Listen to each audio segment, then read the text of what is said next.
Alrighty, ladies and gents, we are back for another episode of the Tacho Show, and we have here our new trailer for a Emblem Hero in Fire Emblem Heroes. So I'm expecting something pretty crazy, because of course it's the Tanabata celebration. So let's see what we got here. Oh, it's Celica, okay. Interesting, so it's not a red Celica if it's Celica. It's a blue Celica. That's a very different color for her. We don't really get that color. The quality on this is really bad. What is going on here? Like, X is failing me. Hold on, let me see if it's on YouTube, because this quality is just trash. What the hell? Okay, it is on YouTube. We're gonna actually, like, use the YouTube. Alright, forgive me for all of this rigmarole that we're going through here, but I am not putting up with potato quality on this video.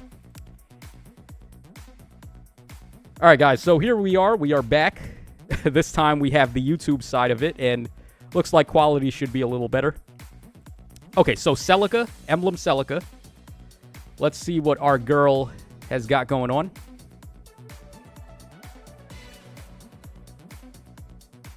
Alright, so the art looks okay. I don't have a problem with that art. Okay, here it looks a little weird, though. Where is her nose, man? Like, why do they always do this?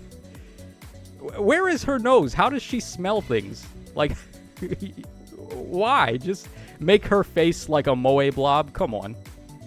Alright, but she is a Blue Tome Infantry, as we mentioned earlier. Okay.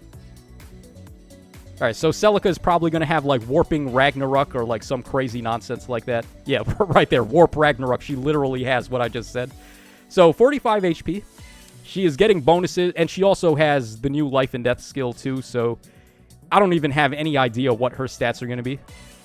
Let's maybe just, like, wait until the data mine to actually talk about stats with her. Okay, so she is a warping unit.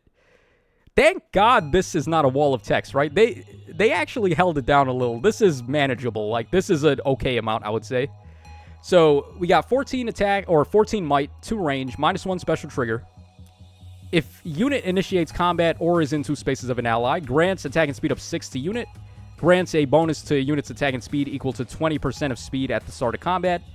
Deals damage equal to 20% of unit speed as well, excluding on AoEs. Nullifies foes' bonuses to speed and res, and then also grants -1 cooldown to unit before unit's first follow-up attack during combat. Oh, so it's not before her first attack, it's the follow-up attack that she gets it. And then also, if unit initiates combat, unit can make a follow-up before the foe's next attack. So she has instant desperation. She ramps right into Warp Ragnarok if that's the case. We got speed and res null, and then also a lot of bonus damage based on speed. Okay. Alright, Warp Ragnarok, 2-hit special, boost damage by 25% of unit's attack. Okay. Unit can move through foes' spaces, so she has pass, essentially. Oh, that's dirty as hell. If she has pass, that means that she is not stopped by Warp Bubble, I don't think. For each foe within 6 spaces of unit can move to the nearest space that are 2 spaces away from that foe, unless the space is impassable terrain. That is insane. And talk about holy movement, Batman. Okay, then we also have Verge of Death. Okay. We got Resonance 4. That's a brand new skill there. Okay, so brand new B skill. It looks like Rally, like a Rally B skill there. That's the icon. Deals damage to unit as combat begins, which is 20% of X. X is unit's max HP before entering battle, -20. Okay, so inheritable melt damage B skill. Yeah, that's exactly what we needed. They're like, okay, we gave Breath of Life 4, we can just give inheritable melt damage at this point. Max HP before entering battle means unit's max HP, excluding HP increases from legendary and mythic effects and bonus heroes. Okay, that's kind of balanced. That's a good way to help, like, 8th Raid's defense a little. So they can't just run, like, 5 blessings and then just melt all your health. Activates only when unit can attack in combat, and effects that reduce damage during combat do not apply. I'm assuming this is going to be tome only, by the way, because the icon there is a tome. Okay, effects that reduce damage during combat do not apply, will not reduce HP below 1. Okay, also inflicts speed and res -4 on the foe in combat. Unit deals damage equal to unit's HP at the start of combat. And then current HP ×2 during combat with a max of 12 and a min of 6. We're getting a lot of damage here. Wow. excluding AoEs, and then reduces the percentage of foes' non-special DR by X%, of course. Like, why not? Let's give the melt damage skill also DR piercing, because why not? Alright, skills by percentage of units' HP at the start of combat, minus current HP times 10 during combat, with a max of 60 and a min of 30, excluding AoEs. Man, this is pretty insane for an inheritable B skill. Like, I hope this is infantry tome only, because, like, imagine giving this to a cavalry tome like Gulveig, and then she's got, like, 50 actions, and she's doing all of this shit now. Melt damage Gulveig is not something we need. Okay, then we also have infantry null follow-up, and her emblem effect is this. So, enhanced engaged special, boosts special damage by units max special cooldown count value times 4, excluding on AoEs, okay? For each foe in 5 spaces of unit can move to the nearest space that are within unit's range from that foe, unless the space is impassable terrain. That was not necessary. What are the other, man? Not both. Like, okay, so they're giving her bonus damage and also warping like crazy.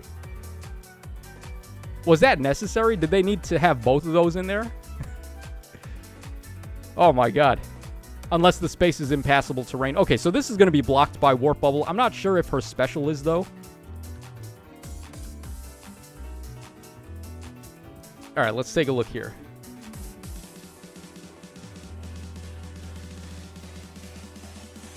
Alright, so lots of nonsense went on there. She gets her Desperation effect, and then... I like that attack animation. She does like a Kamehameha. Oh, we have a better look at her stats here. So, it's only +8 from Verge of Death and then -8, so this shouldn't be that hard to calculate. So we got 45 HP. I'm going to say 60 attack. Well, of course, 14 from the weapon as well. So what is that? 46 attack, and then speed is 46, and then defense and res are... It's -8, right? It's not -5, Verge of Death. Let me just double check that.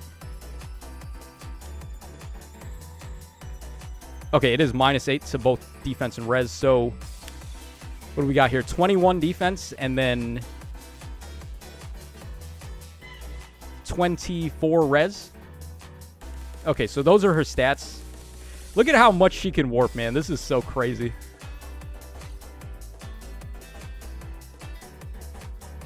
Oh, she took... Wait, why did she take chip damage there? She attacked, and then she took, like... Oh, wait a second. Her B skill does the damage to herself? Is that how it works? So it's not melt damage, it's like self-damage. Interesting, okay. Alright, we'll go back and we'll read that again, actually, because it seems like I didn't get that right on the first read. Which, surprise, surprise, right? Like, I mean, you read a skill and you still don't even know what it does. Alright, her attack animation is really nice, though. I like it. Alright, who else we got on here? Oh, before that, they're just going to show, like, her giving the emblem ring out. Yeah, so, of course, they're giving it to Saline, who... I believe Saline is the one that comes with the Celica ring in Engage. Alright, so now she's able to warp, and then she gets bonus damage based on her special cooldown count. Alright, yeah, seems legit, right? Like... warping and bonus damage, that's a little much. One or the other, like I said, but not both.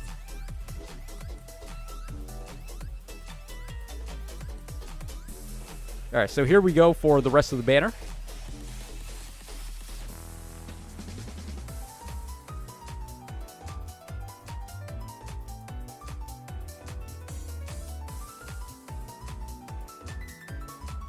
Okay, so what do we got here? On blue, we have Celica, of course. She is accompanied by Ivy and, wow, Sheeta? Okay. You want to talk about a stacked blue pool. That's pretty stacked. 2 attuned heroes and a freaking emblem hero. Okay. Alright, then on red, we've got Hinoka, we have Veronica, and then also Embla. Alright, then on green, we've got Xander, we have Rosado, and then Ascended Merrick. And then on colorless, we've got Fomortis, we have Medius, and then we have Goto. Okay, yeah, blue is definitely in first place here, man. That is an insane blue pool. Holy shit. 2 attuned heroes and a freaking emblem hero. Okay. Yeah, okay. All right, what would be in second place, though? Let's see here. I'm thinking maybe colorless, because you got, like, all mythic heroes on colorless. Even though 2 of them are defensive, like, we can definitely do better. Goto has a lot of value now with AoE protection. Although, like, how much do you really need Goto with Breath of Life 4? Like, you don't really need him as much anymore. Medius at least has Kanto control fodder, which is great. Actually, maybe red is better. I don't know. Like, maybe Veronica and Hinoka are just, like, outweighing what we get from colorless. And then green. I forgot what fodder Rosado had. I think he also changed the speed necessary to make a double. Like, he had one of those Diamant and, like, frozen effects on his weapon. Could be. Yeah, maybe green actually is better, but, like, Xander is a wash. And then Merrick is okay if you don't have him. He gives you the Floret, and then he does have at least Insight, Attack, and Speed for fodder, which is great. I would have preferred if they gave him Flared Sparrow, though. They gave him Remote Sparrow, which he doesn't really care about. Yeah, but regardless of where the other colors rank, I think blue is by far in first place here. So, yeah, it looks like a pretty solid banner. Yeah, her ring is very good. Obviously, like, this is one of the more impactful rings, because you can give this to whoever you want, right? Like, surprisingly, this is good on armors, I think. Like, armored units being able to warp like this and then getting bonus damage is pretty funny. Because, like, what is the main issue with armored units right now? They have bad mobility. So, like, if you give them this, and then, let's say in the future we get, like, a crazy mage armor unit that has, like, brave attacking or something like that. This could start to look really good for an armored unit as an engage effect. But it's probably going to be best on, like, just mages, I would say. Right now, mages are going to be good with it. Melee would be okay, but I mean, melee units, they're not going to really take advantage of the reach as well as, like, a range unit would. Okay, so let's read her B skill again, because I think I got it wrong. So, deals damage to unit as combat begins equal to 20% of X. So, okay, it's not melt damage, it's like self-chip. Is there a reason why she needs to chip herself, though? I don't think her weapon had, like, any effects that trigger on low HP. Yeah, she just gets her desperation right away. So, like, there's not really a reason why she needs to chip herself. I don't know why they had that in there.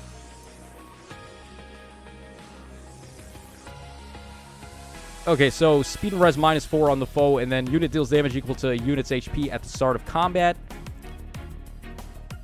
Oh, that's why. So it's giving you bonus damage based on your own HP, but then they're chipping your HP, so it's not, like, easy to get, like, a crazy amount of that. So possibly 12 points of true damage, and then you also get damage reduction cut. Okay, that makes a little more sense. This is a little balanced compared to other nonsense like Lagu's Friend 4, which is completely unbalanced. Okay, I can kind of dig it. They seem to be toning down a little, right? Like, the weapon and the special are very short on the text. It's not, like, crazy or anything like that, so I think this is fine. They did a pretty good job balancing her. She seems pretty solid, too. So, yeah, let me know your thoughts in the comment section down below about our new Emblem hero. I'm probably still going to be summoning on what I've been summoning on right now, which is Atun Micaiah. I don't have a copy of her, and I want to try to get her before her banner goes away. So, I'm probably going to skip Celica, although I think she is pretty good and definitely worthwhile. So, let me know your thoughts in the comment section down below, guys. This is your boy Tacho signing out. So, take care, fellas, and I will catch you guys again on the flip side.